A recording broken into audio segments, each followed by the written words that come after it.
बच्चों, good morning. Good morning everyone.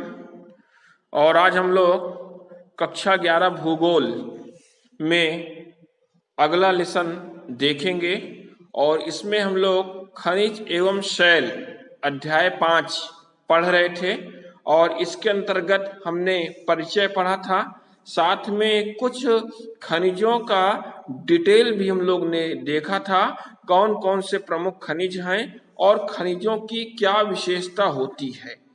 अब आज का जो टॉपिक है उस टॉपिक में हम देखते हैं कि शैलों का वर्गीकरण। इसका मतलब शैल कौन कौन से प्रकार के होते हैं। अब शैलों का वर्गीकरण, शैलों की परिभाषा तुम लोग ने देख ली थी। अब शैलों का वर्गीकरण देखते हैं। तो यदि देखते हैं हम बुकों के आधार पे, उनकी संरचना के आधार पे और गुणों के आधार पे, तो शैल 3 प्रकार की हमको मिलते हैं। नंबर 1 आग्नेय शैल, नंबर 2 परतदार शैल और नंबर 3 कायांतरित शैल। तो ये 3 प्रकार के हमको शैल मिलते हैं। तो शुरुआत करते हैं हम कहाँ से?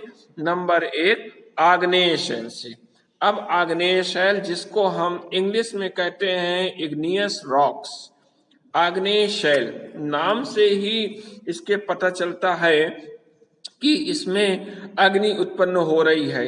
अक्सर हम देखते हैं कि कहीं भी जब हम जमीन खोदते हैं किसी लोहे से या किसी चीज से, और कोई ऐसी गिट्टी या पत्थर सामने आ जाता है जिससे चिंगारी निकलती है, तो अगर चिंगारी निकल रही है तो समझ लीजिए कि वो आग्नेय शैल है। तो ये जो इग्नियस रॉक्स है, इसकी जो उत्पत्ति हुई इग्नियस शब्द की, ये लैटिन भाषा से हुई। अब इग्नियस का अर्थ क्या होता है? अग्नि। और अग्नि के समान जो भी गर्म पदार्थ थे पृथ्वी के अंदर, उन पदार्थों से ये निर्मित हुई है, इसीलिए इसको हम आग्नेय शैल कहते हैं। इसके बाद हमारी जो पृथ्वी है, ठोस दशा में आने के पहले द्रव दशा में थी और सबसे पहले पृथ्वी पर बड़े पैमाने पर आग्नेय शैलों का निर्माण हुआ।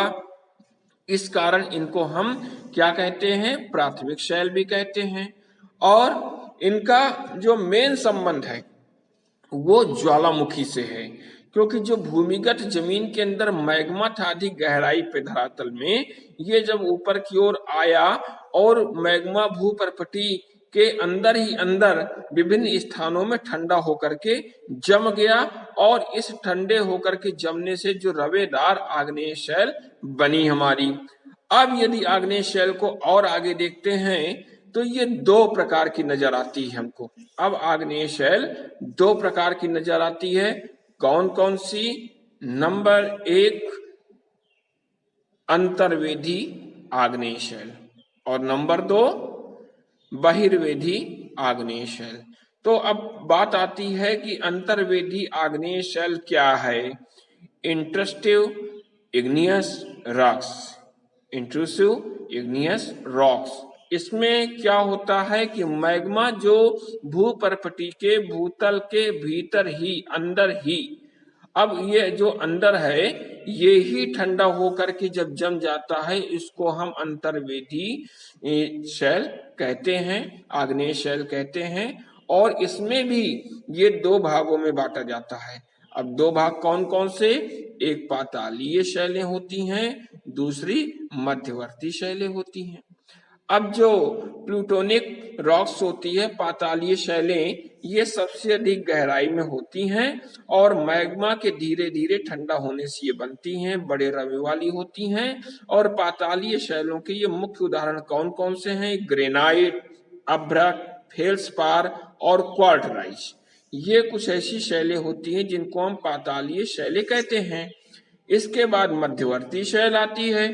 तो जब मैग्मा नीचे से ऊपर आता है तो शैलों के कमजोर भागों, दरारों में ये भर जाता है और डाइक और सिल के रूप में ये जम जाता है, तो मध्यवर्ती शैलें बन जाती हैं।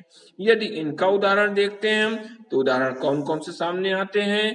फारफरीज और डालराइट। इसके बाद दूसरा जो शब्द आ रहा है यहाँ पे, एक अंतर्वेदी हम लोग ने पढ़ लिया। अब बहिर्वेदी आग्नेय शैल, ये बहिर्वेदी आग्नेय शैल क्या होती है? तो इसमें जब मैग्मा पृथ्वी के भीतर से निकलता है और ये धरातल पर ऊपर आ जाता है तो गैस और भाप निकल करके वायुमंडल में मिल जाती हैं और क्या बचता है? लावा से बनी हुई शैलें। तो ये बहुत महीन द्रव्य उसमें होते हैं और कांच के समान द्रव्यहीन होती हैं। इसमें लावा की परत भी दिखाई देती है। अब इसमें कौन कौन से आते हैं? बेसाल्ट है, रायोलाइट है, एंडेजाइट है, ये ढेर सारी ऐसी चट्टानें हैं जो कि इसके अंतर्गत आती हैं। अब इसके बाद और आगे देखते हैं हम लोग कि जो ये शैल हैं तो इन शैलों में अब रासायनिक संरचना के आधार पर यदि इनका हम वर्गीकरण देखते हैं तो ये वर्गीकरण 4 प्रकार का मिलता है। अब ये 4 प्रकार का वर्गीकरण क्या क्या है? नंबर 1 में आया ये आपके सामने अधिसिलिक शैलें। अब ये अधिसिलिक शैलें क्या है? इसमें सिलिका की मात्रा 65% से ज्यादा होती है, इसमें अम्लीयता ज्यादा होती है, इन्हें एसिड शैलें भी कहते हैं। अक्सर एग्जाम में आता है एसिड शैलें क्या होती हैं और आप जान नहीं पाती। इसके अलावा सिलिका अधिक होने के कारण इनका रंग हल्का होता है। ग्रेनाइट और ऑब्सिडियन इसी प्रकार की शैलें हैं। नंबर 2 में आता है मध्य सिलिक शैलें और इन शैलों में सिलिका की मात्रा 55 से 65% तक होती है और इनका कौन कौन से उदाहरण है? डायोराइट होता है और एंडेजाइट होता है। ये 2 उदाहरण यहाँ पे मिल गए। इसके बाद नंबर 3 में आता है अल्प सिलिक शैलें। इसमें सिलिका की मात्रा 45 से 55% तक होती है और लौह ऑक्साइड की अधिकता के कारण से इनका रंग गहरा होता है और अम्लीय शैलों से ये भारी होती है। कौन कौन सी आती हैं? बेसाल्ट है, इसमें गैब्रो है, डालराइट है, ये अल्पसिलिक शैलों के उदाहरण है। और चौथे नंबर पे आ रही है कि अत्यल्प सिलिका शैलें। इसमें 45% से कम मात्रा होती है सिलिका की और ये अतिपैठिक शैलें इनको कहा जाता है।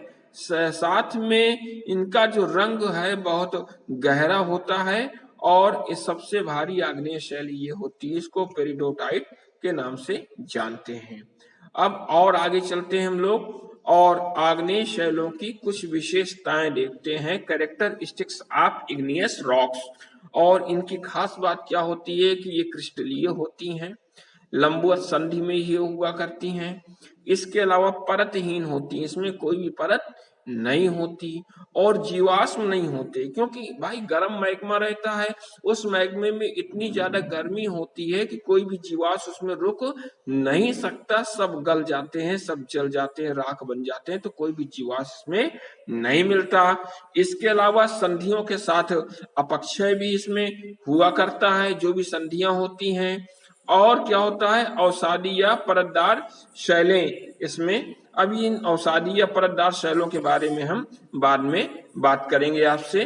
तो आज हम लोग ने आग्नेय शैल के बारे में जानकारी ली, आग्नेय शैल की विशेषताएं क्या होती हैं और शैलों का कौन कौन सा वर्गीकरण होता है। शैल में 3 प्रकार की शैलें हमको मिलती हैं। अब कौन कौन सी 3 प्रकार की मिलती हैं ये भी हम लोग नाम जान लेते हैं।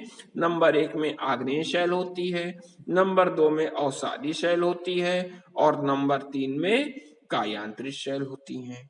ठीक है, आग्नेय शैल हो गई आपकी, अवसादी शैल हो गई आपकी, कायांतरित शैल हो गई आपकी।